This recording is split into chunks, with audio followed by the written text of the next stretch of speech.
కరీంనగర్ జిల్లాలో శివాలయాలు శివనామస్మరణతో మారుమోగుతున్నాయి. వేములవాడలో మహాలింగార్చన ఘనంగా ప్రారంభమైంది. 108 మంది రిత్వికుల వేద ఘోషతో ఆధ్యాత్మికను సంతరించుకుంది రాజన్న ఆలయం.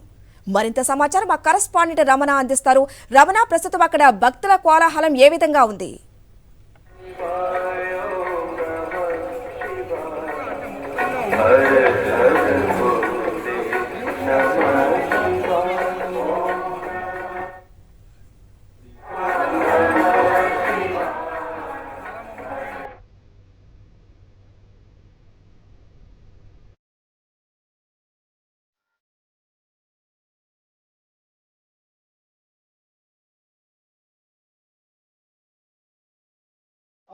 లింగోద్భవ సమయంలో పూర్తిగా ఏకాదశ రుద్రాభిషేకం జరగనుండి మాన్యాసపూర్వక ఏకాదశ రుద్రాభిషేకం.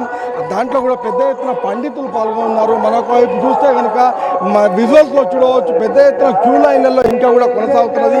రాజన్న దర్శనానికి సుమారు 8 నుంచి 10 గంటల సమయం పట్టే అవకాశం ఉంది. మరొక వైపు ఉమ్మడి జిల్లా వ్యాప్తంగా కూడా ఆలయాల్లో పెద్ద ఎత్తున క్యూ రద్దీ మనకు కనిపిస్తుంది. ఎందుకంటే భక్తులంతా కూడా శివాలయాల్లో మహాశివరాత్రి పూట ఉపవాసంతో పాటుగా జాగారం చేసే క్రమంలో పెద్ద ఎత్తున జనమంతా కూడా క్యూ లైన్లలో ఉండి శివుణ్ణి దర్శించుకునేందుకు శివాలయాలకు పోటెత్తున్న పరిస్థితిని మనం గమనించవచ్చు.